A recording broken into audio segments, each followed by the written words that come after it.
إلياتا هاتوها فرمي موسى كاتك قيل قال الله أكر جل جلاله فرمي يا الله بم باريزا لزماني خلقي باقسم بينا لين باسمنا كان بهتان بودروزنا كان طبعا بينا خوش به هم إنسان بينا خوش كبختاني بو كان قصي بيه كان الله جل جلاله فرمي برسول الله صلى الله عليه وسلم قد نعلم إنه لا يحزنك الذي يقولون أزعين أي رسول الله صلى الله عليه وسلم وهم بختان وقسنا بجي بران بريكن بێتاقەتەیەکە خەفەتبارەیەکە پێو ناخۆش زانین لعلك باخع نفسك فلا تذهب نفسك عليهم حسرات دەمان هەمووی هاتووە پێی ناخۆش بوو بۆی حەقەقی لێ ڕەتکەنەوە هەموو بوتانیان بۆ کرەوە هەموو قسەیانە داپاڵی موساش عليه السلام بەدەست بەنی ئیسرائیلەوە زۆرترین ناڕەحەتی چەشت لە دەرسەکانی پێشوا باسمان وهر پێغەمبەرێکیش بنی ئیسرائیل پێی گەشت بێ عەزێتی کردووە تا باسی عەزێتی بنی ئیسرائیلەکەین کە بۆ رەسوڵ الله بوویانە صلی الله عليه وسلم چونکە ئەوان قەومێکی زۆر بێچاوەڕوو بوون تەنانەت پێغەمبەرانی خۆیانیان سەرە بڕید و کەرتیانە کرد یان کوشت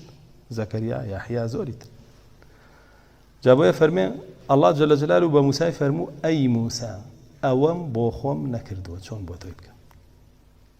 یعنی خەڵک قسە بە خۆش ماڵێ خەڵک قسە بەخوا ناڵێ بەم ڕۆژگارە ئێ بۆ تۆ لەخوا پیرۆستری و گەورەتری کە خەڵک قسە و پێ نەڵێ ئەم پێتەڵێن بۆیە بەتەما نەبی خەڵک هەمووی بەیەکەوە لە تۆ ڕازی بێ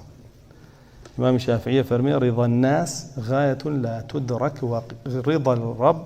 غاية تدرك فەرمێ ڕازیکردنی خەڵکی مەبەستێکە نایەتە بوو بەڵام ڕازیکردنی الله جل جلاله ئەتوانی بێنیتە بوو ڕازیکردنی الله جل جلاله زۆر ئاسانە هەر پارویە بخۆ سپاسی اللهی لەسەر بکە بە ئیمانەوە لێت ڕازیە بێ رسول الله صلی الله عليه وسلم وافرمێ إن الله لا يرضى عن العبد إذا أكل لقمة فحمدها عليها وإذا شرب شربة فحمدها عليها الله جل جلاله راضي بلا عبدك جاري وهي بهوي تشيوا بارويك أخواه حلال سپاسی الله لسرك الله لي راضي بارويك حرام بارويك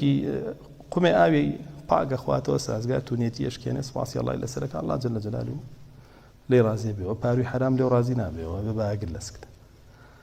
بۆیە بەڕاستی تۆ مەشغوڵ بی بە ڕازیکردنی خەڵکەوە سەرنجام ڕازیکردنی ئەڵڵات لەدەست دەرەچێ مەشغوڵ بەمە بە ڕازیکردنی خەڵکەوە ئەڵڵا جەلە جەلالوو لە خۆ ڕازیکە چونکە ئەوەی ئەڵڵا جەلە جەلالوو لێی ڕازی بێ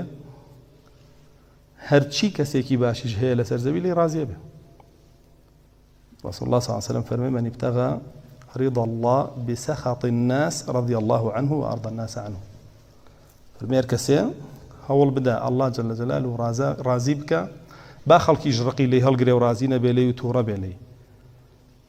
الله جل جلاله لي رازي بي وخلقي شي لي رازيك يعني وخلقاني كتشاكنا وانا شي لي رازيك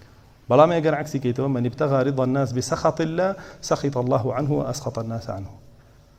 عكسك شي فرمي رسول الله صلى الله عليه وسلم فرمي هر كسكيش